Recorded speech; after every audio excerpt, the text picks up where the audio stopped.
Ezekiel അധ്യായം 1.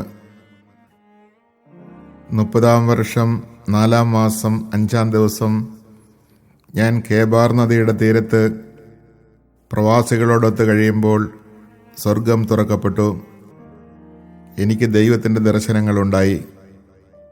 മാസത്തിൻ്റെ 5-ാം ദിവസം യഹോയാക്കിൻ രാജാവിൻ്റെ പ്രവാസത്തിൻ്റെ 5-ാം വർഷം കൽദായ ദേശത്ത് കേബാർ നദീതീരത്ത് വെച്ച് ബുസിയുടെ പുത്രനും പുരോഹിതനുമായ എസെക്കിയേലിന് കർത്താവിൻ്റെ അരുളപ്പാടുണ്ടായി. അവിടെ കർത്താവിൻ്റെ കരം അവൻ്റെ മേൽ ഉണ്ടായിരുന്നു. ഞാൻ നോക്കി, ഇതാ വടക്ക് നിന്ന് ഒരു കൊടുങ്കാറ്റ് പുറപ്പെടുന്നു. ഒരു വലിയ മേഘവും അതിനു ചുറ്റും പ്രകാശം പരത്തി ജ്വലിക്കുന്ന തീയും, തീയുടെ നടുവിൽ മിന്നിത്തിളങ്ങുന്ന വെള്ളോടുപോലെ എന്തോ ഒന്നും. 4 ജീവികളുടെ രൂപങ്ങൾ അതിൻ്റെ മധ്യത്തിൽ പ്രത്യക്ഷപ്പെട്ടു. അവയ്ക്ക് മനുഷ്യരുടെ ആകൃതിയായിരുന്നു. എന്നാൽ ഓരോന്നിനും 4 മുഖങ്ങളും 4 ചിറകുകളും ഉണ്ടായിരുന്നു. അവയുടെ കാലുകൾ നിവർന്നതും കാലടികൾ കാളക്കുട്ടിയുടെ കുളമ്പ് പോലെയുള്ളതുമായിരുന്നു. തേച്ചു മിനുക്കിയ ഓടുപോലെ അവ തിളങ്ങി. അവയുടെ 4 വശത്തും ചിറകുകൾക്ക് കീഴിൽ മനുഷ്യകരങ്ങളുണ്ടായിരുന്നു. 4നും മുഖങ്ങളും ചിറകുകളും ഉണ്ടായിരുന്നു. അവയുടെ ചിറകുകൾ പരസ്പരം സ്പർശിച്ചിരുന്നു. ഓരോന്നും ഇടം വലം തിരിയാതെ നേരെ മുമ്പോട്ട് നീങ്ങിയിരുന്നു. അവയുടെ മുഖങ്ങൾ ഇപ്രകാരമായിരുന്നു. 4നും മുൻഭാഗത്ത് മനുഷ്യൻ്റെ മുഖം, വലതുവശത്ത് സിംഹത്തിൻ്റെ മുഖം, ഇടതുവശത്ത് കാളയുടെ മുഖം, പിൻഭാഗത്ത് കഴുകൻ്റെ മുഖം. അവയുടെ മുഖങ്ങൾ അങ്ങനെ. ചിറകുകൾ മേലോട്ട് വിരിച്ചിരുന്നു. ഓരോ ജീവിക്കും അടുത്തു നിൽക്കുന്ന ജീവിയുടെ ചിറകുകളെ സ്പർശിക്കുന്ന ഈ 2 ചിറകുകളും ശരീരം മറയ്ക്കുന്ന ഈ 2 ചിറകുകളും ഉണ്ടായിരുന്നു. അവയോരോന്നും നേരെ മുമ്പോട്ട് പോയിരുന്നു. എങ്ങോട്ട് പോകണമെന്ന് ആത്മാവിച്ഛിച്ചുവോ അങ്ങോട്ട് അവ പോയി. ഇടം വലം തിരിഞ്ഞില്ല. ആ ജീവികളുടെ രൂപം ജ്വലിക്കുന്ന തീക്കനൽ പോലെ ആയിരുന്നു. അവയ്ക്കിടയിൽ തീപ്പന്തം പോലെ എന്തോ ഒന്ന് ചലിച്ചിരുന്നു. ആ അഗ്നി ശോഭയുള്ളതായിരുന്നു. അതിൽ നിന്ന് മിന്നൽ പിണർ പുറപ്പെട്ടിരുന്നു. ആ ജീവികൾ ഇടിമിന്നൽ പോലെ അങ്ങോട്ടും ഇങ്ങോട്ടും പാഞ്ഞുകൊണ്ടിരുന്നു. ഞാൻ ആ ജീവികളെ സൂക്ഷിച്ചു നോക്കി. അതാ അവയ്ക്ക് ഓരോന്നിനും സമീപത്ത് ഭൂമിയിൽ ഓരോ ചക്രം. അവയുടെ രൂപവും ഘടനയും അവ ഗോമേതകം പോലെ ശോഭിച്ചിരുന്നു. അവയ്ക്ക് 4നും ഒരേ രൂപമായിരുന്നു. ഒരു ചക്രത്തിനുള്ളിൽ മറ്റൊന്ന് എന്ന വിധമായിരുന്നു അവയുടെ ഘടന. അവ ചരിക്കുമ്പോൾ 4ൽ ഏത് ദിക്കിലേക്കും ഇടം വലം തിരിയാതെ പോകാമായിരുന്നു. അവയുടെ പട്ടകൾ ഭയമുളവാക്കത്തക്ക വിധം ഉയരമുള്ളതായിരുന്നു. 4ൻ്റെയും പട്ടകൾക്ക് ചുറ്റും നിറയെ കണ്ണുകളുണ്ടായിരുന്നു. ആ ജീവികൾ നടന്നപ്പോൾ ചക്രങ്ങളും അവയോട് ചേർന്ന് നീങ്ങിയിരുന്നു.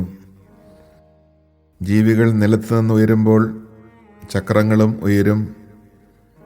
അവ എവിടെ പോകണമെന്ന് ആത്മാവിച്ഛിച്ചുവോ അവിടെയെല്ലാം അവ പോയി. അവയോടൊപ്പം ചക്രങ്ങളും പോയി. എന്തെന്നാൽ ആ ജീവികളുടെ ആത്മാവ് ആ ചക്രങ്ങളിലുണ്ടായിരുന്നു.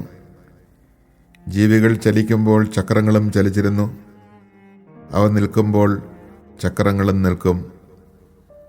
അവ ഭൂമിയിൽ നിന്ന് ഉയർന്നപ്പോൾ ചക്രങ്ങളും ഉയർന്നു.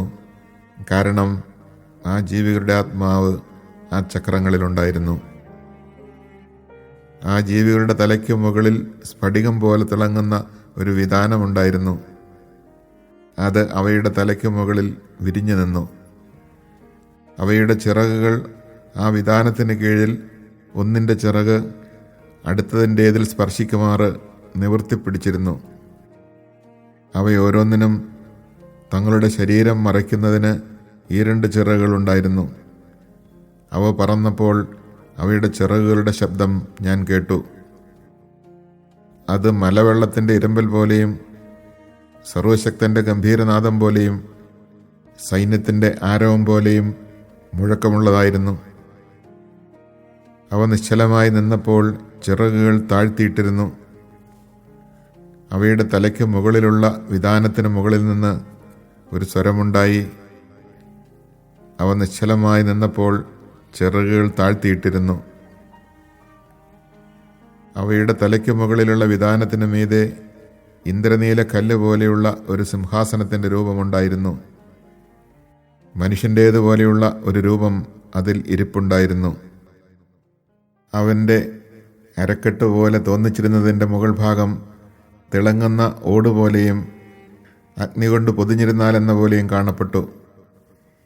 താഴെയുള്ള ഭാഗം അഗ്നി പോലെ കാണപ്പെട്ടു. അവന് ചുറ്റും പ്രകാശവുമുണ്ടായിരുന്നു. മഴയുള്ള ദിവസം മേഘത്തിൽ കാണപ്പെടുന്ന മഴവില്ല് പോലെയായിരുന്നു അവൻ്റെ ചുറ്റുമുണ്ടായിരുന്ന പ്രകാശം. കർത്താവിൻ്റെ മഹത്വത്തിൻ്റെ രൂപം കാണപ്പെട്ടത് ഈ വിധത്തിലാണ്. ഇവ ദർശിച്ച മാത്രയിൽ ഞാൻ കമിഴ്ന്നു വീണു. ആരോ സംസാരിക്കുന്ന സ്വരം ഞാൻ കേട്ടു.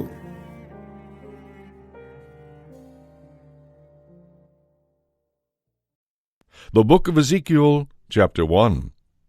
In the 30th year, on the 5th day of the 4th month, while I was among the exiles by the river Kibar, the heavens opened, and I saw divine visions.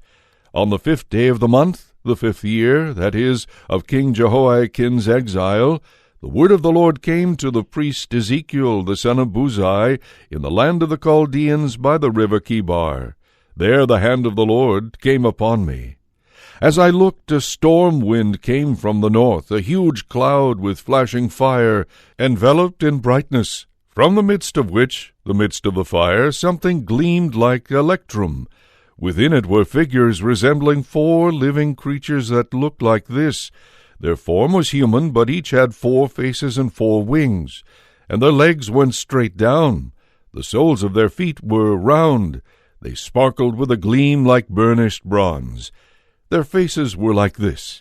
Each of the 4 had the face of a man, but on the right side was the face of a lion, and on the left side the face of an ox, and finally each had the face of an eagle. Their faces and their wings looked out on all their 4 sides. They did not turn when they moved, but each went straight forward. Each went straight forward. Wherever the Spirit wished to go, there they went. They did not turn when they moved. Human hands were under their wings, and the wings of one touched those of another. Each had 2 wings spread out above, so that they touched one another's, while the other 2 wings of each covered his body. In among the living creatures, something like burning coals of fire could be seen. They seemed like torches moving to and fro among the living creatures. The fire gleamed, and from it came forth flashes of lightning. As I looked at the living creatures, I saw wheels on the ground, one beside each of the 4 living creatures. The wheels had the sparkling appearance of chrysolite, and all 4 of them looked the same. They were constructed as though one wheel were within another. They could move in any of the 4 directions they faced, without veering as they moved. The 4 of them had rims, and I saw that their rims were full of eyes all around. When the living creatures moved, the wheels moved with them, and when the living creatures were raised from the ground, the wheels also were raised. Wherever the Spirit wished to go, there the wheels went, and they were raised together with the living creatures, for the spirit of the living creatures was in the wheels. Over the heads of the living creatures, something like a firmament could be seen, seeming like glittering crystals stretched straight out above their heads. Beneath the firmament their wings were stretched out, one toward the other. Each of them had 2 covering his body. Then I heard the sound of their wings, like the roaring of mighty waters, like the voice of the Almighty. When they moved, the sound of the tumult was like the din of an army. And when they stood still, they lowered their wings. Above the firmament over their heads, something like a throne could be seen, looking like sapphire. Upon it was seated, up above, one who had the appearance of a man. Upward from what resembled his waist, I saw what gleamed like electrum. Downward from what resembled his waist, I saw what looked like fire. He was surrounded with splendor. Like the bow which appears in the clouds on a rainy day was the splendor that surrounded him. Such was the vision of the likeness of the glory of the Lord.